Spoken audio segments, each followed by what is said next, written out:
যুক্তির আকাশে প্রতিবাদী সূর্য, তুমিই চাই তুমি মুগ্ধ। এই স্লোগানে আমরা শুরু করছি আমাদের পাবলিক পার্লামেন্ট বিতর্ক প্রতিযোগিতা। আর্থিক খাতে সুশাসন নিয়ে আমাদের আজকের এই পাবলিক পার্লামেন্ট বিতর্ক প্রতিযোগিতার যে প্রস্তাবিত বিষয়, সেটি হচ্ছে রাজনৈতিক সদিচ্ছাই আর্থিক খাতে সুশাসন নিশ্চিত করতে পারে। আসলে কি তাই? এবং সে বিষয়ে কথা বলবার জন্য আজকে দেশের দুটি স্বনামধন্য বেসরকারি বিশ্ববিদ্যালয়ের শিক্ষার্থীরা এখানে অংশগ্রহণ করছে। আমাদের সাথে সরকারি দল হিসেবে রয়েছে BGME university of fashion and technology ঢাকার দল, এবং বিরোধী দল হিসেবে রয়েছে বাংলাদেশ ইউনিভার্সিটি, তারাও ঢাকার বিতার্কিকরা এখানে অংশগ্রহণ করছে। আসুন দর্শক মণ্ডলী, আমরা আমাদের আজকের এই ছায়া সংসদে সরকারি ও বিরোধী দলের বক্তাদের সাথে পরিচিত হইনি। সরকারি দল BGME university of fashion and টেকনোলজির বক্তারা হলো মাননীয় প্রধানমন্ত্রী ও সংসদ নেতা এইচ.এম. মেহরাব হাসান, মাননীয় ছায়ামন্ত্রী মোহাম্মদ হাসানুল আমিন এবং মাননীয় সরকারদলীয় সদস্য নুসরাত জাহান। অন্যদিকে আর্থিক খাতে সুশাসন নিয়ে আমাদের আজকের এই ছায়া সংসদে বিরোধী দল হিসেবে অংশগ্রহণ করছে বাংলাদেশ ইউনিভার্সিটির বক্তারা। তারা হলো মাননীয় বিরোধী দল নেতা ফাহিম আমান সোয়াদ, মাননীয় বিরোধী দল উপনেতা মাহতাব হোসেন এবং মাননীয় বিরোধী দলের সদস্য সাদিয়া আক্তার মিম। এই প্রতিযোগিতায় যে 5 জন সম্মানিত বিচারক বিচার কার্য সম্পাদন করবেন, বা তাদের সাথে আমি আপনাদের পরিচয় করে দিই। আমাদের সাথে সম্মানিত বিচারক হিসেবে রয়েছেন সাংবাদিক Iqbal Hasan, business and economy in charge, বিশেষ প্রতিনিধি চ্যানেল 24। পরবর্তী বিচারক অধ্যাপক আবু মোহাম্মদ রইস, লেখক, বিতর্ক সংগঠক ও নাট্যকার। এরপরে রয়েছেন সাংবাদিক দৌলত আক্তার মালা, বিশেষ প্রতিনিধি ফিনান্সিয়াল এক্সপ্রেস। অন্য আরেকজন সম্মানিত বিচারক হচ্ছেন ডক্টর এস.এম. মোর্শেদ, প্রাক্তন বিতার্কিক ও উন্নয়ন যোগাযোগ বিশেষজ্ঞ। সর্বশেষ বিচারক মোহাম্মদ আব্দুল সাত্তার সরকার, এফসিএমএ, স্বতন্ত্র পরিচালক ও chairman, audit committee, national bank. সম্মানিত বিচারক মণ্ডলী, যে সকল বিষয়ের উপর নম্বর প্রদান করবে তার আপনাদের জানিয়ে রাখি দেই। প্রস্তাব, কৌশল ও দলীয় অবস্থান ব্যাখ্যা 5, উপস্থাপনায় 5, উচ্চারণ ও বাচনভঙ্গিতে 5, তথ্য প্রদানে 5, যুক্তি প্রয়োগে 5 এবং পয়েন্ট মোকাবেলায় 5 নম্বরের উপরে আজকে সম্মানিত বিচারক মণ্ডলী তাদের বিচার কার্য সম্পাদন করবেন। বিতর্ক অনুষ্ঠানটি পর্যবেক্ষণ করে আমাদের আজকের এই ছায়া সংসদে বক্তাদের বক্তব্য আলোকে বক্তব্য প্রদান করবার জন্য আমাদের সাথে সম্মানিত প্রধান অতিথি হিসেবে উপস্থিত রয়েছেন সেন্টার ফর পলিসি ডায়ালগ, সিপিডির সম্মানীয় fellow professor doctor Mostafizur Rahman. আমরা আমাদের সম্মানিত প্রধান অতিথি প্রফেসর ডক্টর মোস্তাফিজুর রহমানকে সবাই জোরে তালি দিয়ে অভিনন্দন জানাই।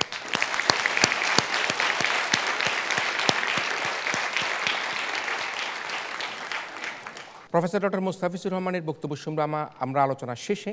তবে জানিয়ে রাখি, প্রত্যেক বক্তা বক্তব্য প্রদান করবার জন্য মোট 4 মিনিট সময় পাবে।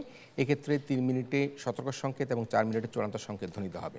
এছাড়া দলনেতারা আরও অতিরিক্ত 2 মিনিট সময় পাবে যুক্তি খণ্ডনের জন্য। এক্ষেত্রে 1.5 মিনিটে সতর্ক সংকেত এবং 2 মিনিটে চূড়ান্ত সংকেত ধ্বনিত হবে। শুরু করছি আমাদের আজকের ছায়া সংসদ। ছায়া সংসদের শুরুতেই বৈষম্য বিরোধী আন্দোলনে যে সকল ছাত্র জনতা হত্যার শিকার হয়েছেন, যারা হতাহত হয়েছেন, যাদের আন্দোলনের ফসল হিসাবে আজকে আমরা আমাদের পাবলিক পার্লামেন্ট বিতর্ক প্রতিযোগিতা করতে পারছি, সেই সকল বীর শহীদদের আত্মার প্রতি সম্মান জানিয়ে, বিধি আত্মার প্রতি আমরা ডিবেট ফর ডেমোক্রেসির পক্ষ থেকে সমবেদনা জানিয়ে 1 মিনিট নীরবতার মাধ্যমে আমরা আমাদের আজকের এই পাবলিক পার্লামেন্ট বিতর্ক প্রতিযোগিতা শুরু করব। প্রত্যেকে দাঁড়িয়ে 1 মিনিট নীরবতা পালন করবেন।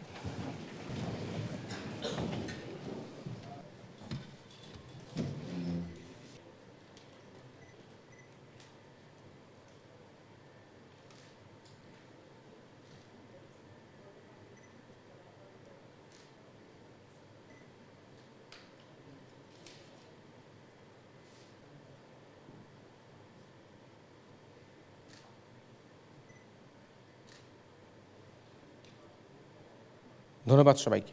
আমাদের আজকের এই ছায়া সংসদের রাজনৈতিক সদিচ্ছায় আর্থিক খাতে সুশাসন নিশ্চিত করতে পারে, এই প্রস্তাবের পক্ষে অর্থাৎ সরকারি দলের পক্ষে দলনেতা মাননীয় প্রধানমন্ত্রী BGME university of fashion and টেকনোলজির পক্ষ থেকে এইচ.এম. মেহরাব হাসানকে তার বক্তব্য উপস্থাপন, প্রস্তাব এবং প্রস্তাবিত বিষয়ের উপর তার বক্তব্য পেশ করবার জন্য অনুরোধ করছি। মাননীয় সংসদ নেতা।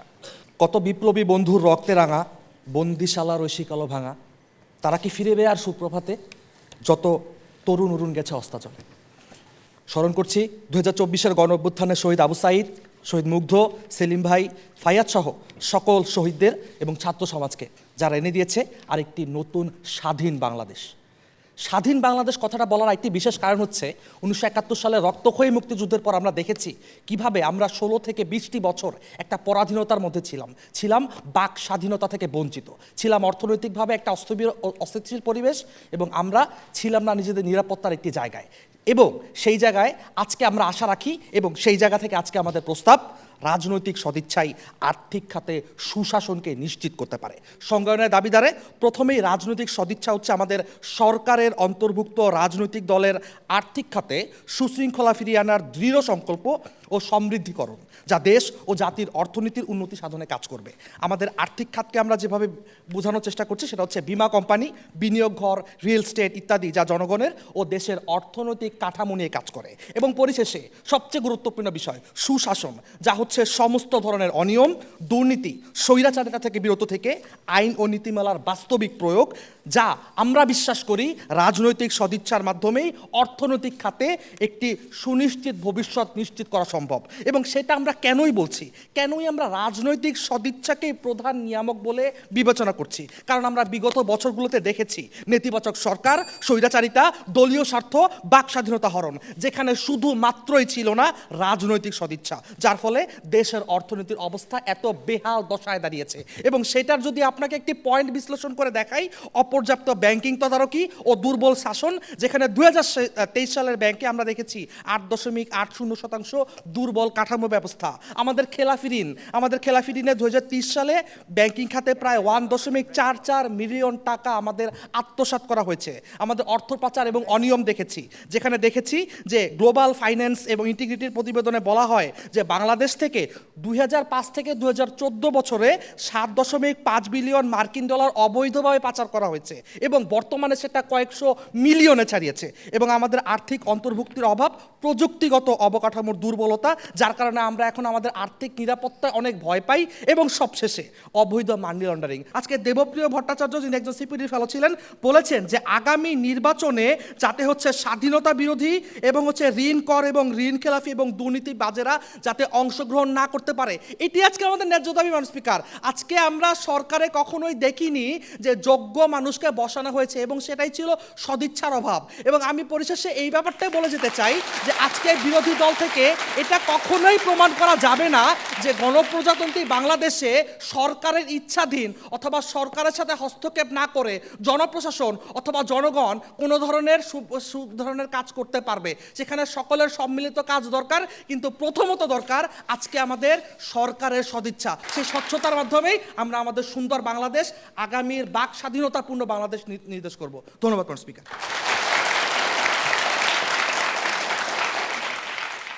এবার আহ্বান করছি প্রতিযোগিতার বিরোধী দলীয় নেতা ফাহিম আমান সোয়াদকে তার বক্তব্য প্রদান করবার জন্য। ধন্যবাদ মাননীয় স্পিকার, আমাকে বক্তব্য প্রদান করার সুযোগ করে দেওয়ার জন্য।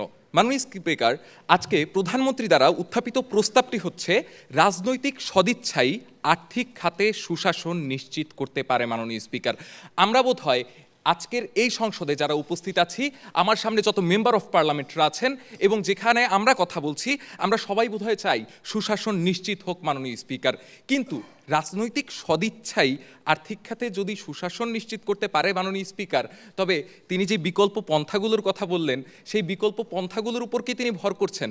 আপনি কিন্তু প্রত্যয় যুক্ত করেছিলেন আপনার প্রস্তাবের সময়, অর্থাৎ আপনি বলতে চেয়েছিলেন কেবলমাত্র রাজনৈতিক সদিচ্ছার মাধ্যমেই আপনি আর্থিক খাতে সুশাসন নিশ্চিত করবেন, অথচ আপনি বলার সময় কত কথা বলে গেলেন। আপনি আর্থিক খাতের মোট সম্পদের 88%ই যেই ব্যাংকের হাতে, সেই ব্যাংকের কথা উল্লেখই করেননি, অবশ্য আর্থিক খাত নিয়ে কথা বলেছেন। আমি ঠিক জানি না কেন। প্রাতিষ্ঠানিক দুর্বলতা নিয়ে বলেছেন। আচ্ছা, প্রাতিষ্ঠানিক দুর্বলতা আপনি ঠিক কোন রাজনৈতিক সদিচ্ছা দ্বারা ঠিক করবেন? আপনি রাজনীতিকে গিয়ে প্রতিষ্ঠানের উপর চাপিয়ে দেবেন কিভাবে? আমাকে একটু সেই উত্তরটা দিয়ে যাবেন। মাননীয় স্পিকার, আসুন দেখি রাজনৈতিক সদিচ্ছার মাধ্যমে কেন আর্থিক খাতে সুশাসন প্রতিষ্ঠা করা সম্ভব নয়। মাননীয় স্পিকার, বাংলাদেশের প্রেক্ষিতে রাজনৈতিক সদিচ্ছা ব্যাপারটা আসলে কতটা প্র্যাকটিক্যাল, যেখানে politics itself is a business. কেন এটাকে ব্যবসা বলছি সেটা বলি। মাননীয় স্পিকার, যদি আমরা দ্বাদশ জাতীয় সংসদ নির্বাচনের দিকে তাকাই, তবে কিন্তু আমরা দেখতে পারি 98% প্রার্থী মানেনি ব্যয়সীমা, এবং প্রার্থী প্রতি নির্ধারিত যে 25 লক্ষ টাকা ব্যয়সীমা বেঁধে দিয়েছিল নির্বাচন কমিশন, সেটা তো তারা মানেইনি। নির্বাচনে মোট ব্যয় হয়েছে 2276 কোটি টাকা মাননীয় স্পিকার, যা কিনা ব্যয়সীমার 7 গুণেরও বেশি। তাহলে মাননীয় স্পিকার, আমার প্রশ্ন, ক্ষমতায় এ সকল মানুষ এসে আসলে কোন কাজটা আগে করবেন, কোনটা আগে হজম করবেন? রাজনৈতিক সদিচ্ছা নাকি খরচকৃত পয়সার উসুল? মাননীয় স্পিকার, সেই প্রশ্ন রইল। মাননীয় স্পিকার, লক্ষ্য করুন, এসালম গ্রুপ প্রতিষ্ঠিত হয়েছে 1985 সালে। তারপর এরশাদের শাসনামল এলো, বিএনপি এলো, আওয়ামী লীগ এলো, আবারও বিএনপি এলো, আবারও আওয়ামী লীগ এলো এবং 16 বছর থাকলো, কিন্তু এস আলম গ্রুপ তারা কিন্তু গেল না, তাদের অপকর্ম চলতেই থাকলো। মাননীয় স্পিকার, গত এই 39 বছরে যদি আমরা কোনো রকম সদিচ্ছা না দেখি, যদি সুশাসন না আসে, তবে কিভাবে আবার সেই একই পন্থা অবলম্বন করে আমি সুশাসন নিশ্চিত করতে চাই, সেই প্রশ্ন আমি রেখে যাচ্ছি আমার সরকার দলীয় বক্তাদের কাছে। মাননীয় স্পিকার, প্রাতিষ্ঠানিক সক্ষমতা বৃদ্ধি করতে হবে প্রথমত, দ্বিতীয়ত আইনের সংস্কার এবং প্রয়োগ নিশ্চিত করতে হবে মাননীয় স্পিকার, তৃতীয়ত বিশেষ জ্ঞান সম্পন্ন দক্ষ জনবল লাগবে আমাদের, চতুর্থত আধুনিক প্রযুক্তিগত অবকাঠামো নিশ্চিত করতে হবে মাননীয় স্পিকার, এবং সর্বশেষ নাগরিক সচেতনতা দরকার মাননীয় স্পিকার। খেয়াল করুন মাননীয় স্পিকার, বাংলাদেশ ব্যাংকের অনুরোধে বিশ্ব ব্যাংক এই মুহূর্তে আমাদের ঋণ দেওয়ার প্রক্রিয়ায় আছে। শুধুমাত্র অবকাঠামো শক্তিশালীকরণের জন্য $7 কোটি বরাদ্দ করেছে। আর্থিক খাতে নিরাপত্তার জাল মজবুত করার জন্য $9.50 কোটি বরাদ্দ আছে। তার মানে মাননীয় স্পিকার, বাংলাদেশ ব্যাংকের অবকাঠামো শক্তিশালীকরণে কিন্তু জোর দিচ্ছে বিশ্ব ব্যাংকও। মাননীয় স্পিকার, আমরাও সেই কথাই বলছি। 1996 এবং 2010 সালে শেয়ার বাজার কেলেঙ্কারি হয়, কারণ মাননীয় স্পিকার, ঋণের ক্ষেত্রে কে আসলে ক্রেডিটর দি আর কে আসলে কানেকশনর দি, এটা হয়তো বাছাই করতে ভুল করেছিল ব্যাংক সংশ্লিষ্ট কর্মকর্তারা। কেননা মাননীয় স্পিকার, কারণ সেখানে বিশেষ অভিজ্ঞতা সম্পন্ন দক্ষ জনবল ছিল না মাননীয় স্পিকার। আমি এবং আমার দল সঙ্গত কারণেই রাজনৈতিক সদিচ্ছাই আর্থিক খাতে সুশাসন নিশ্চিত করবে আপনাদের এই প্রস্তাবের ঘোর বিরোধিতা করছি। ধন্যবাদ। রাজনৈতিক সদিচ্ছায় আর্থিক খাতে সুশাসন নিশ্চিত করতে পারে কিনা এই বিষয়ে ছায়া সংসদ চলছে। এই পর্যায়ে আহ্বান জানাচ্ছে আজকের ছায়া সংসদের মাননীয় ছায়ামন্ত্রী মোহাম্মদ হাসানুল আমিনকে তার বক্তব্য প্রদান করবার জন্য। মাননীয় স্পিকারকে ধন্যবাদ আজকের এই সংসদে আমরা ফ্লোর প্রদান করার জন্য। মাননীয় স্পিকার, রাজনৈতিক সদিচ্ছায় আর্থিক খাতে সুশাসন নিশ্চিত করতে পারে, ওই বিষয়ে যখন কথা হচ্ছে মাননীয় স্পিকার, আপনাকে বোঝা লাগবে যে আজকে যে আইনগুলো প্রণয়ন করা হচ্ছে, সেগুলো আইন প্রণয়ন করা হচ্ছে কিন্তু বাস্তবায়ন করা হচ্ছে না। এই জায়গায় সদিচ্ছার অভাব মাননীয় স্পিকার, প্রথমে এই জায়গায় অভাব মাননীয় স্পিকার। দ্বিতীয় অভাবটা হচ্ছে মাননীয় স্পিকার, তত্ত্বাবধায়ক সরকার, আপনার রাজনৈতিক সরকার, সে কিন্তু সে রাষ্ট্রের সরকারের যেসব দায়িত্ব, সে দায়িত্বটা পালন করছে মাননীয় স্পিকার। ওই জায়গা থেকে যদি সে ব্যাংকিং খাতে বা আর্থিক খাতে সুশাসনের জন্য কাজ না করে, তাহলে মাননীয় স্পিকার সেই সদিচ্ছাটার আজকে যে অভাব, সে অভাবটা কখনো পূরণ হবে না মাননীয় স্পিকার। আজকে যদি আপনি দেখেন মাননীয় স্পিকার, তত্ত্বাবধায়ক সরকার এসে প্রথমে আর্থিক খাতের সংস্কারের জন্য ব্যাংক কমিশন গঠন করে মাননীয় স্পিকার। এটা কিসের উদাহরণ মাননীয় স্পিকার? আচ্ছা, আপনার আর্থিক খাতে যে সুশাসন প্রতিষ্ঠা করার জন্য আপনার রাজনৈতিক সদিচ্ছার যে একটা ফলাফল, সেটার ফলাফল হচ্ছে মাননীয় স্পিকার এই আর্থিক খাতে ব্যাংকিং কমিশন গঠন করা মাননীয় স্পিকার। অন্যথায় মাননীয় স্পিকার, আমরা আরেকটা বিষয় দেখতে পারি মাননীয় স্পিকার, আজকে যখন রাজনৈতিক ব্যক্তিবর্গগুলা ব্যাংকের নানা ধরনের ট্রানজ্যাকশন হস্তক্ষেপ করে, নানা ধরনের অর্থনীতি, নানা ধরনের মানি লন্ডারিং সাথে হস্তক্ষেপ করে, শেয়ার মার্কেট হস্তক্ষেপ করে, তখন মাননীয় স্পিকার সালমান এফ রহমান এবং এস আলমের মতো গ্রুপগুলা তখন তারা সরকারের সুবিধা নিয়ে তারা নানা ধরনের বড় বড় বাজেট নিজের প্রতিষ্ঠানের জন্য লাভজনকভাবে মাননীয় স্পিকার বের করে নেয় মাননীয় স্পিকার। এই অর্থগুলা পরবর্তীতে কই যায়, কালোবাজির হিসেবে কই যায়, তার কোনো তথ্য থাকে না মাননীয় স্পিকার। ওই জায়গা থেকে আমাদের জবাবদিহিতা এবং তথ্য বা ট্রান্সপারেন্সির যে বিষয়টা, সেটা নিশ্চিত করা লাগবে মাননীয় স্পিকার। আজকে সকল প্রশাসন, সকল বিচার বিভাগ, আপনি সকল যেসব ব্যাংক, আপনি যেসব ব্যাংক বিমার কথা বলছেন, সবগুলো সরকারের অধীনে থাকে মাননীয় স্পিকার। আজকে যখন আপনি সরকারকে সদিচ্ছারভাবে কাজ করাতে পারবেন না, তখন আপনি কখনো নিশ্চিত করতে পারবেন না ওই প্রতিষ্ঠানগুলো সদিচ্ছারভাবে কাজ করতে পারবে মাননীয় স্পিকার। দ্বিতীয়ত মাননীয় স্পিকার, আজকে আপনি সদিচ্ছাটা তখনই নিশ্চিত করতে পারবেন, খেয়ে নিচ্ছি, আপনি আজকে তখনই সদিচ্ছাটা নিশ্চিত করতে পারবেন যখন আপনার উপর থেকে যে আইন প্রণয়ন হচ্ছে, সে আইনটা বাস্তবায়ন করতে পারেন মানুষকে। আজকে আপনি আইন প্রণয়ন করে দিলেন, আপনি আজকে জিরো টলারেন্স দিলেন মানুষকে, কিন্তু বাস্তবায়ন করলেন না মানুষকে। এটা কখনো মানুষকে কখনো আপনার ফলাফল আনবে না মানুষকে। আজকে সে ফলাফল আনার দিক থেকে আজকে আমরা কি দেখছি মানুষকে? আমরা আজকে দেখছি যে 15 বছর যাবৎ চেয়ে নিচ্ছে, 15 বছর যাবৎ যে সরকার যে কাজটি করতে পারে নাই, আজকে তত্ত্বাবধায়ক সরকার সেই কাজটা করছে মানুষকার সদিচ্ছার মাধ্যমে মানুষকার। চাইলেও আগের সরকার সেটা করতে পারতো মানুষকার। দ্বিতীয় কথা মানুষকার, আজকে যে টাকা পাচার করে হয়ে যাচ্ছে মানুষকার, আপনি কিছুদিন আগে প্রতিবেদন দেখবেন মানুষকার, ডক্টর মোহাম্মদ ইউনূস এমন একটি উদ্যোগ নেয় যে আমরা পাচারকৃত অর্থ ফিরিয়ে আনবো মানুষকার।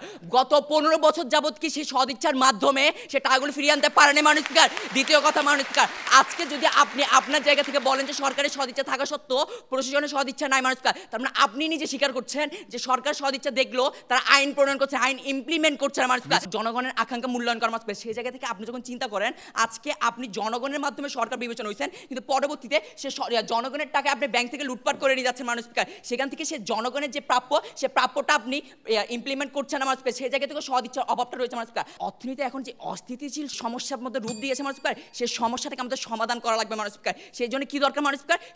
সেই জন্য দরকার রাজনৈতিক ব্যক্তিবর্গ বা রাজনৈতিক দলকে দলকে সেখানে ঔটপ্রতিপদার সদ ইচ্ছার মাধ্যমে যে জিনিসগুলো প্রণয়ন করা দরকার সেই জিনিসগুলো ইমপ্লিমেন্ট করা মাননীয় স্পিকার। আজকে মাননীয় স্পিকার সেই জায়গা থেকে আজকে যখন আমরা শুধুমাত্র আইন প্রণয়নের কথা বলি, আমরা যখন প্রাতিষ্ঠানিক যে নীতিমালা আছে সেগুলো নির্ধারণের কথা বলি, কিন্তু ইমপ্লিমেন্ট করি না এবং সরকারি কিছু ব্যক্তিবর্গের সাথে স্বজনপ্রীতি এবং আমরা একই সাথে দুর্নীতিকে প্রশ্রয় দিই এবং একই সাথে আমাদের যে দায়িত্ব রয়েছে সেই দায়িত্ব থেকে বের হওয়া আমরা নানা ধরনের দুর্নীতির সাথে যুক্ত হই। সেই জিনিসগুলো যতক্ষণ পর্যন্ত থাকবে ততক্ষণ পর্যন্ত হবে না। এই জিনিসগুলো থামানোর একমাত্র হয়ে হচ্ছে মাননীয় স্পিকার রাজনৈতিক সদিচ্ছা, এবং রাজনৈতিক সদিচ্ছার মাধ্যমে আমরা এই সমস্যাগুলো সমাধান করতে পারবো। ধন্যবাদ মাননীয় স্পিকার, ধন্যবাদ সবাইকে। এবার আহ্বান করছি মাননীয় বিরোধী দলীয় উপনেতা মাহতাব হোসেনকে তার বক্তব্য প্রদান করবার জন্য। ধন্যবাদ মাননীয় স্পিকার, আমাকে কথা বলার সুযোগ করে দেওয়ার জন্য। মাননীয় স্পিকার, আমি বলতে চাই বাংলাদেশে বিগত যে দুইটি রাজনৈতিক দল ছিল সেখানে একটি দল আমরা দেখেছি যে দুর্নীতিতে 5 বার চ্যাম্পিয়ন হয়েছে এবং আরেকটি দল যেখানে সিপিডির তথ্য অনুযায়ী 2008 থেকে 2024 পর্যন্ত 92,261 কোটি টাকা শুধু ব্যাংক খাত থেকে আত্মসাৎ হয়েছে।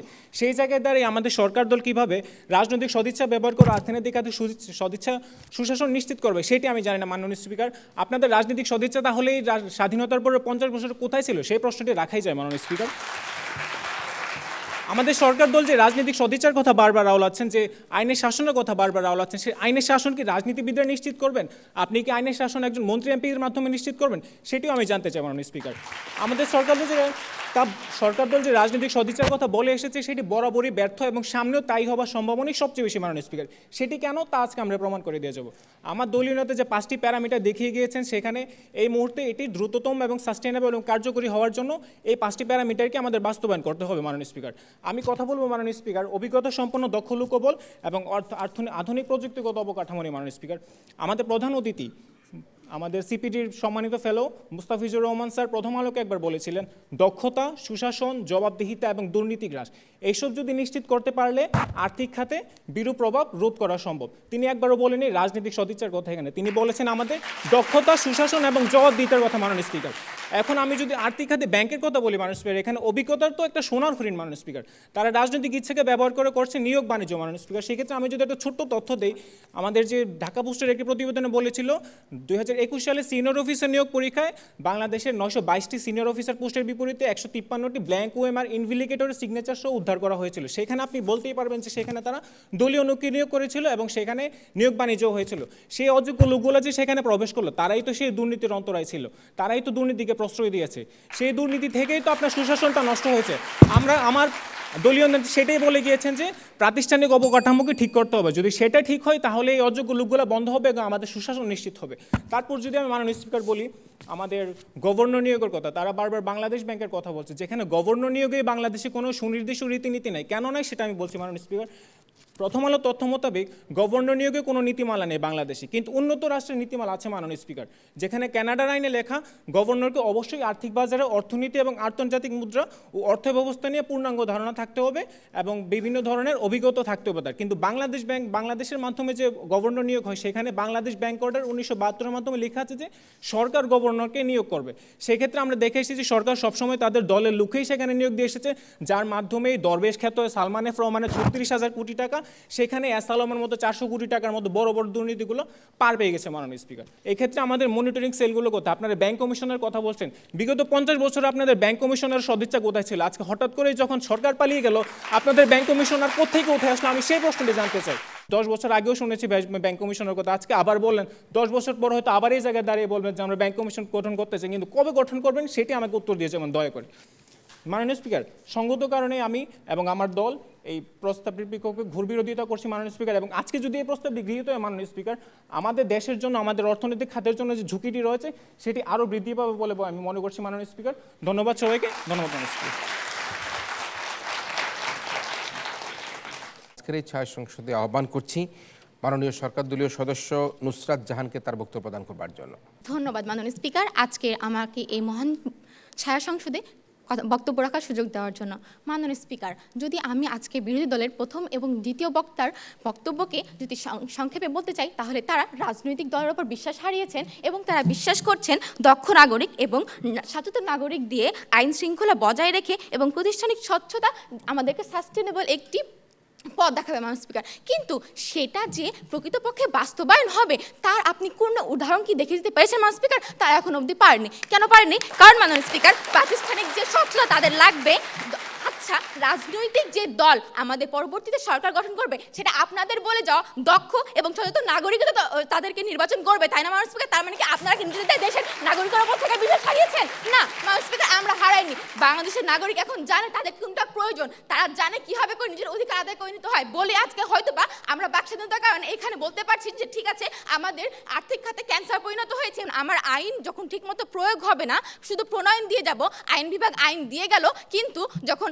আমার যে কোনো রাজনৈতিক দলের যে কোনো প্রভাবশালী নেতা সেগুলোকে বাস্তবায়ন করতে দিল না মাননীয় স্পিকার, তখনই আমার মূল সমস্যাটা দেখা দেবে মাননীয় স্পিকার, যা আমরা এতদিন অবধি দেখে আসছি। তারা যে 5টি উক্তি দিয়ে গেছেন যে এই 5টি জিনিসের মাধ্যমে আমরা দেশের সম্পূর্ণভাবে পুনর্গঠন করতে পারবো, সেই জিনিসগুলোর বাস্তবিক রূপগুলো কীরকম? আজকে বাংলাদেশ 1971 সাল থেকে 2024 সালের মধ্যে এই কোন জিনিসটি, এই 5টি জিনিসের মধ্যে কোন জিনিসটি ছিল না তারা কি দেখিয়ে দিতে পারবে না? প্রত্যেকটি উপাদানই ছিল, কিন্তু এখন অবধি সেগুলোর বাস্তবিক প্রমাণ আমরা দেখতে পাইনি। যেহেতু পাইনি সেহেতু আমরা বলতে পারছি না যে হ্যাঁ এগুলো দিয়ে শুধু সম্ভব। যখন রাজনৈতিক সদিচ্ছাই সেখানে থাকবে তখনই সেখানে জয়লাভ করবে, কারণ এখন বাংলাদেশের নাগরিক সচেতন এবং স্কিলফুল নাগরিক সেগুলোকে সুন্দরভাবে নির্বাচন করবে, এবং যারা নির্বাচিত হবে তারা নির্ধারণ করবে, তারা নিশ্চিত করবে রাজনৈতিক সদিচ্ছার মাধ্যমে দেশে সুন্দরভাবে সুশীলভাবে এবং আর্থিক খাতে সুশাসন ফিরে আসবে। মাননীয় স্পিকার, আপনারা বলছেন রাজনৈতিক দল কিভাবে করে কাজ করবে, আমাদের অন্তর্বর্তীকালীন একটি সরকার একটি উদাহরণ হিসেবে যাবে যে হ্যাঁ ঠিক আছে এইভাবে করে কাজ করলে দেশের প্রত্যেকটি জনগণ আপনাদের সাথে থাকবে এবং আপনাদেরকে পরবর্তীতে কোনো গণঅভ্যুত্থানের সামনে এসে দেশ ত্যাগ করতে হবে না। মাননীয় স্পিকার, যেটা আমি আরো বলতে চাই মাননীয় স্পিকার, 2017 সালে যেভাবে করে ইসলামী ব্যাংকটাকে সম্পূর্ণভাবে নিজের আওতাধীন নিয়ে নিয়েছিলেন মাননীয় স্পিকার এসালাম গ্রুপ, সেই এসালাম গ্রুপের ক্ষেত্রে এখন তারা যে শেয়ারটি রয়েছে মাননীয় স্পিকার, সেই শেয়ারটি কিন্তু সরকার আওতাধীন করে নিয়েছে, কিন্তু এই শেয়ারটার দ্বারা তারা কি করবে? জনগণের পেছনে কাজ, জনগণের জন্য কাজ করার তারা ব্যবস্থা নেবে মাননীয় স্পিকার, তা বলে অঙ্গীকার করেছে। আজকে যখন বাংলাদেশ কেন্দ্রীয় ব্যাংকের গভর্নর বলেন যে এখন থেকে সরকারকে এবং কোনো ধরনের দুর্বল ব্যাংকে আমি কোনো টাকা ছাপিয়ে দিব না, তখন মাননীয় স্পিকার এই কথাই বলার জন্য তার যে বাক স্বাধীনতা দরকার মাননীয় স্পিকার, এই বাক স্বাধীনতা অবশ্যই সে পেয়েছে জনগণের দ্বারা, এবং পাশাপাশি এই অন্তর্বর্তীকালীন সরকার রাজনীতির যে সদিচ্ছা আছে এটা দ্বারাই পেয়েছে মাননীয় স্পিকার। বর্তমানে এসে আমরা দেখতে পাচ্ছি মাননীয় স্পিকার যে এখন এই সকল কাজকর্ম আর দেখতে পাচ্ছি না, বরঞ্চ যে সকল রাজনৈতিক নেতারা এই কাজগুলো করছিলেন সেই রাজনৈতিক নেতারা দেশ ছেড়ে পালিয়েছেন মাননীয় স্পিকার। অর্থাৎ আমরা বুঝতে পারছি যে ঠিক আছে একটা রাজনৈতিক দল, একটি দল, যে সরকার অন্তর্বর্তীকালীন সরকার এমন একটি পদক্ষেপ গ্রহণ করেছেন যার মাধ্যমে আমরা আমাদের পাচারকৃত অর্থ ফেরত পাচ্ছি। দক্ষ নাগরিকের দ্বারা দেশ উন্নয়ন চান, আইনের প্রণয়ন চান, তাহলে অবশ্যই রাজনৈতিক হস্তক্ষেপ ছাড়া আপনি কোনো কিছুই পারবেন না মাননীয় স্পিকার। রাজনৈতিক সদিচ্ছায় যখন থাকবে তখন এই সকল কিছু অন্যান্য উপাদানগুলো কাজ করতে পারবে, এ বলে মনে করি মাননীয় স্পিকার আজকের এই প্রস্তাবটি গৃহীত হবে।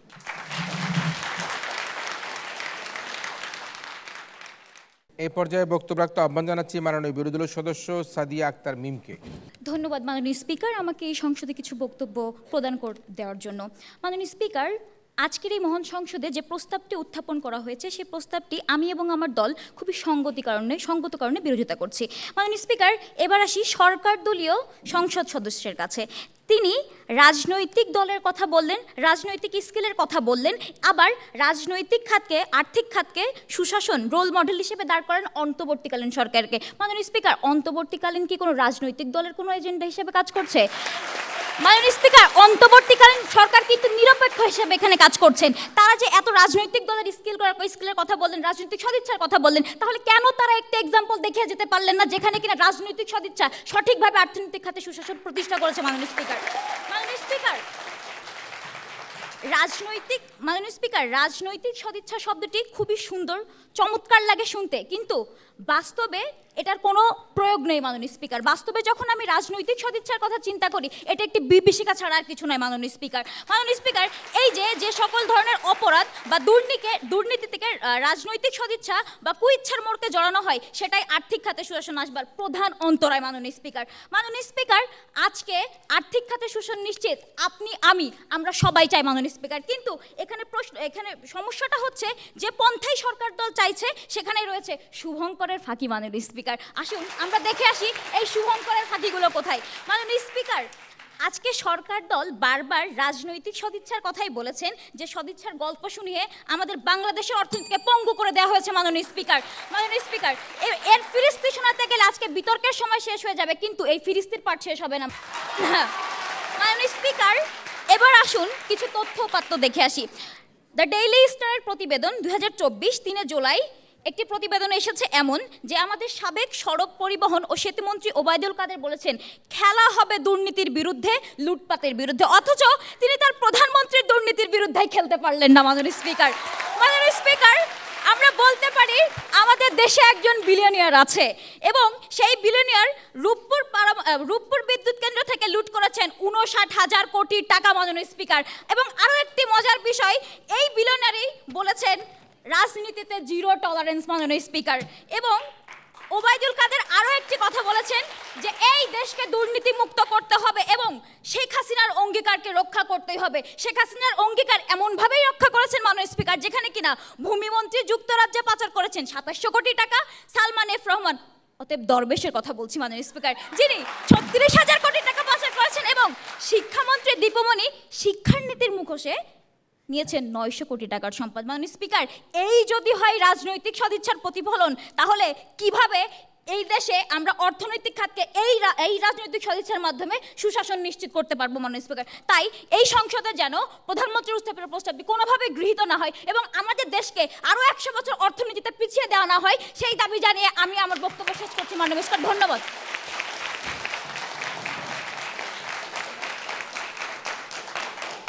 আমরা দেখতে পাচ্ছি যে বাংলাদেশের অত্যন্ত বিজ্ঞ অর্থনীতিবিদ, বিশ্লেষক, আর্থিক খাতের নানা বিষয় নিয়ে কথা বলে থাকেন সিপিডির সম্মানীয় fellow professor doctor Mostafizur Rahman sir এখানে রয়েছেন। আমরা তার বক্তব্য শুনব, তবে তার আগে আমরা যুক্তি খণ্ডন পর্বে আবারও দুদলের দলনেতার কিছুটা বক্তব্য শুনে নেই এবং সে কারণে যুক্তি খণ্ডন পর্বে এবার আমি সর্বপ্রথমে আহ্বান জানাচ্ছি মাননীয় বিরোধী দলনেতা ফাহিম আমান সোয়াদকে পুনরায় 2 মিনিট তার বক্তব্য প্রদান করবার জন্য। মাননীয় স্পিকার, বড় আশা ছিল বেশ টান উত্তেজনাকর একটা বিতর্ক এখানে হবে, কিন্তু মাননীয় স্পিকার হলো না। কারণ বলছি, সবাই যখন ব্যর্থ হলো তখন অরাজনৈতিক কিছু মানুষকে এনে অন্তর্বর্তীকালীন সরকার গঠন করা হলো। এই সরকারের মূল প্রতিপাদ্যই ছিল সকল অরাজনৈতিক মানুষ দিয়ে একটা উপদেষ্টা মণ্ডলী সাজানো, যার মাধ্যমে সরকার পরিচালনা করা হবে। কিন্তু সেখানে তিনি রাজনৈতিক স্বচ্ছতার কথা বলছেন। হ্যাঁ, রাজনৈতিক স্বচ্ছতা দরকার, তবে এই অন্তর্বর্তীকালীন সরকার যাওয়ার পরে যখন নতুন করে দেশ গঠিত হবে, যখন নতুন করে জাতীয় সংসদ নির্বাচন হবে, তখন যেন সেই রাজনৈতিক স্বচ্ছতা আমরা দেখতে পাই, আমরা সেই কথা বলছি। তবে হ্যাঁ, শুধুমাত্র রাজনৈতিক স্বচ্ছতার বুলি যে আপনারা আওড়ে গেলেন, ধরে নিচ্ছি বাক স্বাধীনতা নিয়ে আমাদের সবার জন্মানোর কথা। তার মানে এই মুহূর্তে আমরা এই মহান সংসদে যারা উপস্থিত আছি, গড় জনতার বয়স হবে 25 বছর, এবং আপনাদের তৃতীয় বক্তা যা বলে গেলেন তাতে এটা দাঁড়ায় যে গত 25 বছরে তিনি বাক স্বাধীনতা দেখেননি। যেখানে সংস্কৃতিই হচ্ছে গত 25 বছরে বাক স্বাধীনতা না দেখার, যেখানে সংস্কৃতিই হচ্ছে গত 25 বছরে রাজনৈতিক সদিচ্ছা না দেখার, এবং আজকে এসে বলার যে রাজনৈতিক সচেতনতা তৈরি করতে হবে, সেখানে নতুন করে আবারও 25 বছর লাগবে না, এই গ্যারান্টি আপনি কিভাবে দিচ্ছেন? বাংলাদেশের অর্থনীতির এই মুহূর্তে যেই অবস্থা, তাতে আপনার হাতে 25 বছর নেই, এই বাস্তবতা মেনে নিন, এবং রাজনৈতিক সদিচ্ছার মাধ্যমে সুশাসন নিশ্চিত করতে গেলে 25 কেন 2500 বছরও লেগে যেতে পারে। আর তাই সঙ্গত কারণেই আজকের যে উত্থাপিত প্রস্তাব, রাজনৈতিক সদিচ্ছাই আর্থিক খাতে সুশাসন নিশ্চিত করতে পারে, আমরা এর ঘোর বিরোধিতা করছি এবং মাননীয় স্পিকার আপনার কাছে অনুরোধ করছি যেন কোনোভাবেই এই প্রস্তাবটি আজকের সংসদে গৃহীত না হয়, তার জোর দাবি জানাচ্ছি। ধন্যবাদ সবাইকে। সবশেষে যুক্তি খণ্ডন পর্বে আহ্বান জানাচ্ছি ওয়াইন্ড আপ সেশনে মাননীয় প্রধানমন্ত্রী তথা সংসদ নেতা এইচ.এম. মেহরাব হোসেনকে তার বক্তব্য প্রদান করবার জন্য। মাননীয় স্পিকার, আমরা জনপ্রশাসন, আইন শৃঙ্খলা বাহিনীকে কিছু বছর আগে দেখেছিলাম একটা পরিবারের মতো। কথাটা একটু অদ্ভুত লাগলো না? কারণ আমরা পুলিশকে ডাকতাম মামা বলে, ম্যাজিস্ট্রেটকে বলতাম খালু, বিচারপতিকে বলতাম চাচা। কেন? তাদের পকেটে মামা চাচু খালু বলে টাকা দিলে আসলে বিচার হয়ে যেত। কিন্তু তারা বলছে, অর্থাৎ বিরোধীরা বলছে, তারা নাকি স্বাধীন ছিল। কোথায় ছিল সেই স্বাধীনতা? স্বাধীনতা বাধাগ্রস্ত ছিল কারণ সরকারের হস্তক্ষেপ ছিল। আজকে আমরা প্রথমেই বলছিলাম সদিচ্ছা আসবে। কেন আসবে? কারণ আমরা দেখেছি সদিচ্ছা যদি সরকারের না থাকে, আজকে আমাদের বাংলাদেশ ছাত্র জনতা আবার এই সরকারকে গদি থেকে নামাতে পারে, এবং সেইটা আজকে সরকারকে চিন্তা করেই সদিচ্ছা নিয়ে আসতে হবে। সেখানে আজকে আমরা মনে করি বিরোধী দলের কোনো কিছুই আজকে যুক্তিসঙ্গত হয় না, এবং আরও একটি কারণে যুক্তিসঙ্গত হয় না, যেগুলো তারা বলেছে প্রযুক্তিগত অবকাঠামো, দক্ষ লোক, অবকাঠামো উন্নয়ন, এগুলো তো আমরা দেখেছি যে জনপ্রশাসন মন্ত্রণালয় থেকেও কিভাবে দুর্নীতি করা হয়েছে, কারণ তারাও আসলে রাজনৈতিক অন্তর্ভুক্ত ছিল। আপনাকে বুঝতে হবে রাজনীতি বিষয়টা এমন না যে আমার পূর্ববর্তী দল ছিল না এখন আমি রাজনীতিক না, আমি এখন রাজনীতিক, কারণ আমি দেশের সরকারকে চালাচ্ছি, এখন রাজনৈতিক ভিত্তিতেই চালাচ্ছি।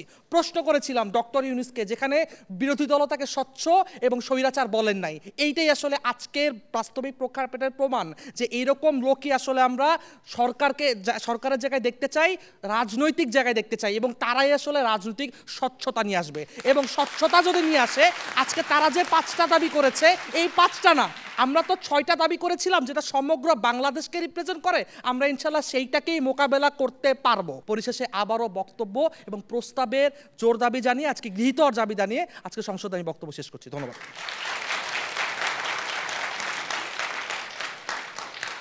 ধন্যবাদ এই ছায়া সংসদের মাননীয় সংসদ নেতা তথা প্রধানমন্ত্রীকে তার ওয়াইন্ড আপ সেশনে বক্তব্য প্রদান করবার জন্য। আমরা দেখেছি যে গত 5ই আগস্ট ছাত্র জনতার বিক্ষোভের মুখে আওয়ামী সরকারের পতন ঘটেছে, সরকার প্রধান সহ অনেকেই দেশ ত্যাগ করেছেন। এবং আজকে আমরা সেলিউট জানাতে চাই আমাদের সেই ছাত্রদেরকে, আমাদের সেই রক্তে আগুন লাগা তরুণদেরকে, যাদের কারণের জন্য আজকে যেটা বলা হচ্ছে দ্বিতীয়বার বাংলাদেশ স্বাধীনতা পেয়েছে। আমি সেলিউট জানাতে চাই আমাদের যে সাইদ, আমাদের মুগ্ধ, আমাদের নাফিস, যাদের জীবনের আত্মদানের মাধ্যমে আজকে আমরা আবার স্বৈরাচার মুক্ত বাংলাদেশকে পেয়েছি। আমি তাদের প্রতি শ্রদ্ধা জানাতে চাই যে বীর জনতা, যে বীর ছাত্র জনতা তাদের বুকের তাজা রক্ত ঢেলে দিয়ে বাংলাদেশকে স্বৈরাচার মুক্ত করেছে। আমরা দেখেছি যে বর্তমান সরকার, অন্তর্বর্তী সরকার দায়িত্ব পাওয়ার পরপরই তারা ইসলামী ব্যাংক এবং ন্যাশনাল ব্যাংকে পুনর্গঠন করেছে। তারা একটি বিশেষ গোষ্ঠীর হাতে জিম্মি থাকা যে 5-6টি ব্যাংক রয়েছে, জালামের কথা বলছি, 5-6টি ব্যাংক রয়েছে, গ্লোবাল ইসলামী ব্যাংক, আইসিবি ইসলামী bank, union bank, Bangladesh commerce bank সহ 12টি ব্যাংকের পরিচালনা পর্ষদকে তারা পুনর্গঠন করবার জন্য তারা তাদের কার্যক্রম হাতে নিয়েছে। যেগুলি সরকারি ব্যাংক রয়েছে, আমরা আশা করব সেই সরকারি ব্যাংকগুলোকে যেভাবে রাজনৈতিকরণ, দলীয়করণ করা হয়েছে সেগুলোকে কিন্তু ধীরে ধীরে এই বর্তমান যে গভর্নর এবং অর্থ উপদেষ্টা তাদেরকে আইনের আওতায় নিয়ে এসে তাদেরকেও পুনর্গঠন করবে। আমরা 1.5 দশকের মধ্যে কি দেখেছি? 1.5 দশকে আমরা দেখেছি যে বাংলাদেশের বিভিন্ন ব্যাংক থেকে নামে বেনামে, এমনকি সরকারি রাস্তা দেখিয়েও কিন্তু আমরা দেখেছি যে সেখানে লোন নিয়ে নেওয়া হয়েছে। কোনো রকম কোনো কাগজপত্র নাই, জমি নাই, কোল্যাটারাল নাই, বাইলেটারাল নাই, কিচ্ছু নাই। এরকমভাবে নামে বেনামে লোন নিয়ে, ঋণ নিয়ে ব্যাংকগুলিকে ফোকলা বানিয়ে দেশের অর্থ বিদেশে পাচার করে ইউরোপ, আমেরিকা, কানাডায় তারা বাড়ি গাড়ি করে ব্যবসা বাণিজ্য করে তারা নির্বিঘ্নে জীবনযাপন করছিল। এবং সেই ব্যক্তিদেরকে কিন্তু এখন চিহ্নিত করবার সময় এসেছে। আমরা মনে করি অন্তর্বর্তীকালীন সরকার সেই ব্যক্তিদেরকে চিহ্নিত করে পাচারকৃত অর্থ ফিরিয়ে এনে যারা অর্থ পাচার করেছেন তাদেরকে দেশে এনে আইন অনুযায়ী উপযুক্ত শাস্তির ব্যবস্থা করবেন। আমরা দেখেছি যে বিগত সরকারের আমলে রাজনৈতিক বিবেচনায় যেসব ব্যাংকগুলোকে লাইসেন্স দেওয়া হয়েছে প্রত্যেকটি ব্যাংক আজকে ডুবতে বসেছে। আমরা পদ্মা ব্যাংকের কথাই বলি না কেন, অন্য যে কয়টি 6-7টি 12টি ব্যাংকের কথা বলেছি, প্রত্যেকটি ব্যাংকই এখন করুণ অবস্থা রয়েছে। আমানতকারীরা এখন অত্যন্ত দুশ্চিন্তার মধ্যে রয়েছে। আমানতকারীদের অর্থ তারা লুটপাট করে কিভাবে নিয়ে গেছে সেটা কিন্তু আমরা দেখেছি। আমরা ভুলে যাইনি সোনালী ব্যাংক, জনতা ব্যাংক, বেসিক ব্যাংক, ফার্মার্স ব্যাংকের লুটের কথা। আমরা ভুলে যাইনি পিপলস লিজিং, হলমার্ক, বিসমিল্লাহ গ্রুপের সেই ঋণ জালিয়াতির কথা। কোটি কোটি শত শত কোটি টাকা বিসমিল্লাহ গ্রুপ বলি, হলমার্ক বলি, পিপলস লিজিং বলি, তারা কিন্তু জালিয়াতি করেছে। Janata bank, Sonali bank, basic bank, farmers bank থেকে কীভাবে অর্থ লুট হয়ে গেছে সেটি কিন্তু আমরা দেখেছি। আমরা দেখেছি বন্ধের দিনও কীভাবে ব্যাংকের ভোল্ট খুলে সেখান থেকে অর্থ নিয়ে যাওয়া হয়েছে। আমরা সেই শেয়ার বাজারে যে কারসাজির কথা সেটা কিন্তু আমরা ভুলে জানি। প্রত্যেকটি মানুষ আজকে যারা জীবিত রয়েছেন, যারা তাদের সেই শেয়ার বাজার কারসাজির কথা কিন্তু আপনারা দেখেছেন যে আজকে হাজার হাজার লক্ষ লক্ষ মানুষকে বিগত সরকার শেয়ার বাজার কারসাজির মাধ্যমে তারা ভিক্ষুক বানিয়ে দিয়েছে, পথের ভিখারি বানিয়ে দিয়েছে। অনেক মানুষ আত্মহত্যা করতে বাধ্য হয়েছে, পরিবার পরিজন নিয়ে তারা পালিয়ে বেরিয়েছে এই শেয়ার বাজার লুণ্ঠনকারীদের হাতে পড়ে তারা আজকে নিঃস্ব হয়ে গিয়েছে। আমার মনে আছে 2012 সনে লিয়াকত আলী নামে একজন ব্যক্তি তার 5 বছরের শিশুকন্যাকে রেখে তার 22-23 বছরের তরুণী স্ত্রীকে রেখে তিনি আত্মহত্যা করেছিলেন শেয়ার বাজারে সমস্ত বিনিয়োগ করে তিনি যখন নিঃস্ব হয়ে গিয়েছিলেন। আজকে সেই লিয়াকত আলীর কন্যা, আমার নাম বলছি মনীষাকে, আমি মনে করো আজকে বৈষম্য বিরোধী আন্দোলনের যে শিক্ষার্থীরা রয়েছে তাকে খোঁজ করে বের করে লিয়াকত আলীর হত্যার বিচার তারা দাবি করতে পারে। আমার মনে আছে সেই শেয়ার লুটেদের কারণের জন্য চট্টগ্রামে দিলদার হোসেন, ঢাকার আমিনুল ইসলাম সহ বহু ক্ষুদ্র মাঝারি ব্যবসায়ীরা কিন্তু আত্মহত্যা করেছে এবং সেই আত্মহত্যাকারী পরিবারের পাশে কিন্তু এখন দাঁড়াবার সময় এসেছে। এটি কিন্তু আত্মহত্যা হিসেবে বললে ভুল হবে। আমি মনে করি শেয়ার বাজারের যারা এই লুণ্ঠনকারী ছিল, সেই লুণ্ঠনকারীরা তাদেরকে আত্মহত্যার পথ বেছে নয়, তাদেরকে হত্যা করেছে। যদি আইনের কোনো সুস্পষ্ট ধারা থেকে থাকে, শেয়ার বাজারে কারসাজির কারণের জন্য যেসব ব্যক্তিদেরকে আত্মহত্যা করা হয়েছে বলে আমরা বলছি, তাদেরকে হত্যার প্ররোচনায় পরিচিত করবার অভিযোগে এখন আইন অনুযায়ী তাদের বিরুদ্ধে মামলা করা যায় কিনা সেটি কিন্তু আমি অন্তর্বর্তীকালীন সরকারকে ভেবে দেখবার জন্য আমি অনুরোধ করছি। এই যে ভঙ্গুর অর্থনীতি রেখে এই সরকার দায়িত্বভার গ্রহণ করেছে, কিভাবে সে অর্থ পরিশোধ করবে, কিভাবে তারা সে অর্থ সংগ্রহ করবে, এটি কিন্তু এই সরকারের জন্য বড় একটা চ্যালেঞ্জ হয়ে দাঁড়িয়েছে। তবে আমি মনে করি যদি দুর্নীতি দুঃশাসন আমরা প্রতিরোধ করতে পারি, আমরা যদি সমাজের মধ্যে ন্যায় বিচার প্রতিষ্ঠা করতে পারি, আমরা হয়তোবা কোনো না কোনোভাবে আমাদের যে এই যে লক্ষ লক্ষ কোটি টাকা যে ঋণ রয়েছে সেই ঋণটাকে কিন্তু আমরা পরিশোধ করতে পারবো। আমি সবশেষে একটা কথা বলতে চাই, সেটি হচ্ছে আর্থিক খাতে বাংলাদেশে যে রক্তক্ষরণ চলছে, আর্থিক খাতে যে ক্যান্সারের রূপ ধারণ করেছে, আর্থিক খাতকে লুণ্ঠন করে যারা দেশের টাকা বিদেশে পাচার করে, তারা অট্টালিকা করে, বাড়ি গাড়ি করে ইউরোপ আমেরিকা কানাডায় বসবাস করছে, তাদেরকে দেশে এনে দৃশ্যমান শাস্তির ব্যবস্থা করতে হবে, তাদের সম্পদ ক্রোধ করতে হবে। আমাদের কূটনৈতিক তৎপরতার মাধ্যমে যারা বিদেশে অবস্থান করছে তাদেরকে বিদেশ থেকে ফিরিয়ে আনতে হবে। বাংলাদেশ ব্যাংককে কোমর সোজা করে দাঁড়াইতে দিতে হবে। বাংলাদেশ ব্যাংকের নিজস্ব যে সত্তা রয়েছে সেই সত্তা অনুযায়ী তাদেরকে কাজ করতে দিতে হবে। বাংলাদেশ ব্যাংকের উপর কোনো খবরদারি করলে তাহলে কিন্তু আমাদের ব্যাংকিং ব্যবস্থা ভেঙে পড়বে। অবশ্যই আমাদেরকে খেয়াল রাখতে হবে, আর্থিক খাতে স্বচ্ছতা নিশ্চিত করতে হলে বাংলাদেশ ব্যাংক তার স্বতন্ত্র যে নিয়ম নীতি রয়েছে সেই নিয়ম নীতির মধ্যে দিয়ে তারা কাজ করতে হবে। তাদের উপর আরোপিত কোনো সিদ্ধান্ত যাতে বাংলাদেশ ব্যাংকের উপর চাপিয়ে দেওয়া না হয় আর ভবিষ্যতে সেদিকে কিন্তু আমাদেরকে খেয়াল রাখতে হবে। সবশেষে আমি বলতে চাই, আমরা খুবই আশাবাদী। আমরা মনে করি প্রফেসর ডক্টর ইউনূসের নেতৃত্বে বর্তমান যে অন্তর্বর্তীকালীন সরকার রয়েছে, আমাদের যে অর্থ উপদেষ্টা রয়েছেন, বাংলাদেশ ব্যাংকের গভর্নর রয়েছেন, তারা প্রত্যেকেই একত্রে কাজ করে আমাদের এই বাংলাদেশকে, যেটি আমরা বলছিলাম দুর্নীতিমুক্ত বাংলাদেশ করার চেষ্টা করবেন। তবে আমরা আশা করি সকল শ্রেণী পেশার মানুষ তাদেরকে সহযোগিতা করতে হবে, একটা সময় দিতে হবে এবং তারপরে আমরা একটা সুন্দর নির্বাচনী ব্যবস্থার মধ্য দিয়ে আমরা জনগণের যে প্রতিনিধি তাদের কাছে ক্ষমতা হস্তান্তরের কথা ব্যক্ত করছি। তবে আরেকটা কথা বলতে চাই, আজকে কথায় কথায় ব্যবসায়ীদের উপর যদি এই চাপ তৈরি করা হয়, যারা ছোটোখাটো চুনোপুটি ব্যবসায়ী, এদেরকে যদি বারবার চাপ তৈরি করা হয়, ব্যবসায়ীদেরকে যদি কোনোভাবে ভয় লাগিয়ে দেওয়া হয়, তাহলে কিন্তু আর্থিকভাবে ক্ষতিগ্রস্ত হওয়ার একটা চ্যালেঞ্জ রয়ে গিয়েছে। তাই আমি মনে করি যারা বড় বড় চোরা কারবারি, যারা বড় বড় ঋণ খেলাপি, যারা বড় বড় দেশের অর্থ লুট করে বিদেশে নিয়ে গিয়েছে, তাদেরকে দৃশ্যমান শাস্তির ব্যবস্থা করে প্রকৃত ব্যবসায়ীদেরকে ব্যবসা করার সুযোগ করে দিয়ে সিন্ডিকেট বন্ধ করে আলু, পেঁয়াজ, তেল, নুনের দাম যদি আমরা জনগণের ক্রয় ক্ষমতার মধ্যে রাখতে পারি, তাহলেই কিন্তু অন্তর্বর্তীকালীন সরকারের যে সফলতা, সেই সফলতাকে আমরা স্বাগত জানাতে পারবো এবং একই সাথে আমরা মনে করব সেটি এই সরকারের পক্ষে সম্ভব। আমি আমার বক্তব্য শেষ করেছি।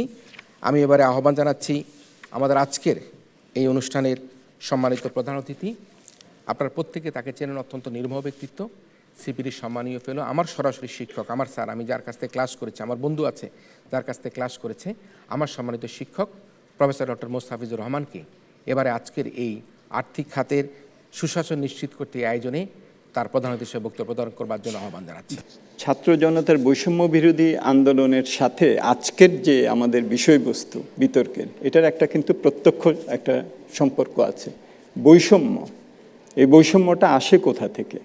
বৈষম্যের একটা বড় জায়গাটা হলো, একটা তো রাজনৈতিক দিক আছে, একটা অর্থনৈতিক দিক আছে। অর্থনৈতিক বৈষম্য আর রাজনৈতিক বৈষম্যের মধ্যে কিন্তু সরাসরি একটা সম্পর্কও আছে। ভালো অর্থনীতি ভালো রাজনীতিও, এবং খারাপ রাজনীতি অর্থনীতিকে খারাপের দিকে নিয়ে যায়। আমরা আমাদের অতীত অভিজ্ঞতা এটা কিন্তু আমরা বুঝেছি। রাজনৈতিক সদিচ্ছা অবশ্যই দরকার, এটা কোনোভাবেই অস্বীকার করা যাবে না যে আমরা যত ভালো আমরা প্রতিষ্ঠান গড়ে তুলি না কেন, আমরা কিন্তু রাজনৈতিক সদিচ্ছা ছাড়া সেটা আমরা প্রয়োগ করতে পারবো না। আমাদের দেশের যেসব নিয়মকানুন আমরা দেখি, বাংলাদেশ ফাইন্যান্সিয়াল ইন্টেলিজেন্স ইউনিট আছে, আমাদের অ্যান্টি করাপশন কমিশন আছে, আমাদের বিভিন্ন ধরনের প্রতিষ্ঠান আছে, যাদের আমরা যদি নিয়ম কানুনগুলি, রেগুলেশনসগুলি যদি দেখি, তাহলে মনে হবে যে বিশ্বের যে কোনো ধরনের, যেখানে নাকি সুশাসন, জবাবদিহিতা, স্পষ্টতা আছে, তার থেকে কোনো অংশে কম না। এগুলো প্রণয়ন করেছেন কিন্তু আমাদেরই রাজনীতিবিদরা, কিন্তু সেগুলোর ব্যত্যয়ও করেছেন হলো আমাদেরই রাজনীতিবিদরা। সুতরাং সেদিক থেকে রাজনৈতিক সদিচ্ছার একটা যে একটা যে মূল্য আছে নেসেসারি ফ্যাক্টর, কিন্তু সাফিসিয়েন্ট ফ্যাক্টরটা কি? সাফিসিয়েন্ট ফ্যাক্টরটা হলো যেটা নাকি বিরোধী দল বলেছে। এখানে আমাদের ইন্টারিম গভর্নমেন্ট এসেছে, এটা তো আমরা আগের যেসব নির্বাচিত গভর্নমেন্ট দেখেছি তারা তো এটা করতে পারেন নাই, কিন্তু ইন্টারিম গভর্নমেন্ট তো আসছেন, তারা একটা স্বল্প সময়ের জন্য থাকবেন এবং তারা অনেকগুলি ভালো সংস্কার করে যাবেন। শ্বেতপত্রের কথা বলা হচ্ছে, 100 দিনের প্রোগ্রামের কথা বলা হচ্ছে, ব্যাংকিং যে কমিশন করার কথা বলা হচ্ছে, এগুলো অনেক কিছু তারা করে যাবেন, কিন্তু এটার ফুটপ্রিন্ট টেকসই হবে কিনা, এখানে একজন বলছে এটা খুবই ইম্পর্ট্যান্ট যে এটাকে আমরা সাস্টেনেবল করতে পারবো কিনা। এখন এই যে সংস্কার যেগুলো নাকি করা হচ্ছে, এই সংস্কারগুলি টেকসই হবে কিনা সেটা কিন্তু নির্ভর করবে যে ওই নির্বাচিত যে সরকার আসবেন তারা এগুলোকে গ্রহণ করবেন কিনা। এটা কিন্তু নির্ভর করবে যে এখন যেসব সংস্কার প্রাতিষ্ঠানিক করা হচ্ছে, বাংলাদেশ ব্যাংক থেকে শুরু করে সিকিউরিটি এক্সচেঞ্জ কমিশন থেকে শুরু করে বিভিন্ন জায়গায় অ্যান্টি করাপশন কমিশন থেকে শুরু করে সব জায়গায়, সেগুলো টেকসই হবে কিনা, সেই জায়গায়ই কিন্তু হবে লিটমাস টেস্ট, সেই জায়গায় হবে কিন্তু পরীক্ষাটা। সুতরাং আমাদের এখানে আরেকটা শব্দ এখানে উচ্চারণ করা হয়েছে, যেটা আমার মনে হয় যে ছাত্র জনতার বৈষম্য বিরোধী আন্দোলনেরও একটা স্পিরিট, সেটা হলো যে সচেতন নাগরিক। সচেতন নাগরিক সে যদি তার এই সচেতনতা এক্সারসাইজ করতে পারে তাহলে সেটা ইলেকশনেও রিফ্লেক্টেড হবে, কোন ধরনের গভর্নমেন্ট সে আনবে, এবং সেটা গভর্নমেন্ট ইলেক্টেড হওয়ার পরে তারা এই সংস্কারগুলিকে ওন করে কিনা, সেটা টেকসই হয় কিনা, সেটা কিন্তু তাদেরকে তখন ওই সচেতন নাগরিকরা তাদেরকে জবাবদিহিতার মধ্যে রাখতে হবে। এই জন্যই election also is very important. So আজকে যে আলোচনাটা হলো আমার মনে হয় যে এটা খুবই একটা ভালো আলোচনা হয়েছে। এটা কেবলমাত্র তর্ক বিতর্কের মধ্যে সীমাবদ্ধ থাকবে না, কারণ বিষয়টা আমাদের দেশের অর্থনীতির জন্য সামনের দিকে এগিয়ে যাওয়ার জন্য এত ইম্পর্ট্যান্ট। মানে আর্থিক খাত একটা দেশের হলো ধমনী, এটার রক্ত সঞ্চালনের জন্য এটা এত মানে প্রয়োজনীয় আমাদের মতো দেশের অর্থনীতিতে। এইখানে যদি সমস্যা হয় তাহলে আমরা কোনোদিনও অগ্রসর হতে পারবো না। যারা নাকি শহীদ হয়েছেন তাদের যে স্বপ্ন বৈষম্য বিরোধী, আজকে যখন আমরা কথা বলছি বাংলাদেশের যেটুকু আমাদের অর্থনৈতিক অর্জন হয়েছে, এটার কি ডিস্ট্রিবিউটিভ জাস্টিস, যেটা আপনারা জানেন সিপিডির পক্ষ থেকে আমরা বারবার বলেছি যে অর্থনৈতিক যে প্রবৃদ্ধি হচ্ছে এটা বন্টনে অসাম্য আছে, এটাকে অন্তর্ভুক্তিমূলক উন্নয়নের দিকে নিয়ে যেতে হবে। এটা আমরা কতবার বলেছি। আমরা 2009 সালে আমাদের সবচেয়ে ধনী এবং সবচেয়ে যে কম আয়ের মানুষ 5%, তাদের মধ্যে আয়ের পার্থক্য ছিল 23 গুণ। 2022 সালে এটা হয়েছে 80 গুণ। তা আমরা কি এই ধরনের বাংলাদেশ চেয়েছি যেখানে নাকি এই ধনী এবং দরিদ্রের মধ্যে এত ফারাক থাকবে? সবাই অর্থনৈতিক উন্নয়ন হবে, কিন্তু যেখানে নাকি এই উন্নয়নটা এত অসাম্য হয় তখন কিন্তু একটা টেনশন হয়।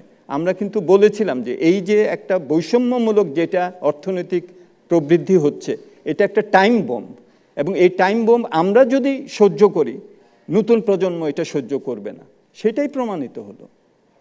সুতরাং আমাদেরকে সামনের দিকে এগিয়ে যাওয়ার ক্ষেত্রে এই বৈষম্য বিরোধী আন্দোলনের ছাত্র জনতার এটার যে অর্থনৈতিক যে আন্ডারপিনিংসগুলো, অর্থনৈতিক যে ড্রাইভারগুলো, সেটাকে কিন্তু আমাদের মনে রাখতে হবে। ধন্যবাদ। এবং আজকে আমাদের যে বিচারকরা, সম্মানিত বিচারক মণ্ডলী আছেন, ওনাদের সবাইকে আমি ব্যক্তিগতভাবে চিনি এবং তারা তাদের সুচিন্তিত মতামত দিয়ে একটা সঠিক সিদ্ধান্তে তারা পৌঁছবেন, এটা সম্বন্ধেও আমার খুব একটা ভালো একটা ধারণা আছে।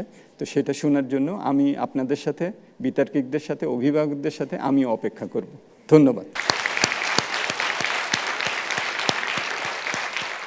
ধন্যবাদ প্রফেসর ডক্টর মুস্তাফিজুর রহমানকে তার বক্তব্যের জন্য। আমরা ফলাফলে চলে যাচ্ছি। সম্মানিত 5 জন বিচারক তাদের ফলাফল দিয়ে দিয়েছেন। আমরা হ্যাঁ না ভোট নিব। যারা পক্ষে তারা হ্যাঁ বলবেন, যারা বিপক্ষে তারা না বলবেন। রাজনৈতিক সদিচ্ছায় আর্থিক খাতে সুশাসন নিশ্চিত করতে পারে যারা এই প্রস্তাবের পক্ষে আছেন তারা হ্যাঁ বলুন। যারা প্রস্তাবের পক্ষে আছে হ্যাঁ বলুন। প্রস্তাবের পক্ষ দল হ্যাঁ বলুন। আর যারা প্রস্তাবের বিপক্ষে আছে তারা না বলুন। প্রস্তাবের বিপক্ষ দল না বলুন। যারা প্রস্তাবের বিপক্ষে আছে না বলুন। রাজনৈতিক সদিচ্ছাই আর্থিক খাতে সুশাসন নিশ্চিত করতে পারে। প্রস্তাবিত এই বিষয়ের উপর এই ছায়া সংসদে এই প্রস্তাবটি গৃহীত হয়নি।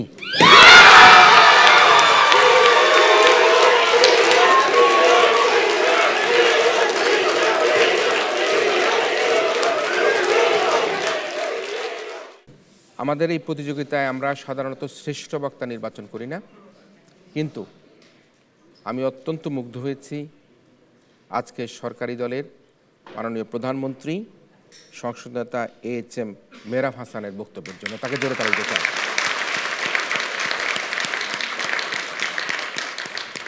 সুপ্রিয় দর্শক মণ্ডলী, আপনারা এতক্ষণ টেলিভিশনের পর্দায় দেশে অথবা বিদেশে পাবলিক পার্লামেন্ট বিতর্ক প্রতিযোগিতা দেখলেন। আপনাদের সবাইকে আমাদের আগামী আয়োজন, আগামী প্রতিযোগিতা, আগামী ছায়া সংসদ দেখার আমন্ত্রণের মধ্যে দিয়ে আজকের মতো এই পাবলিক পার্লামেন্ট এখানে শেষ করছি।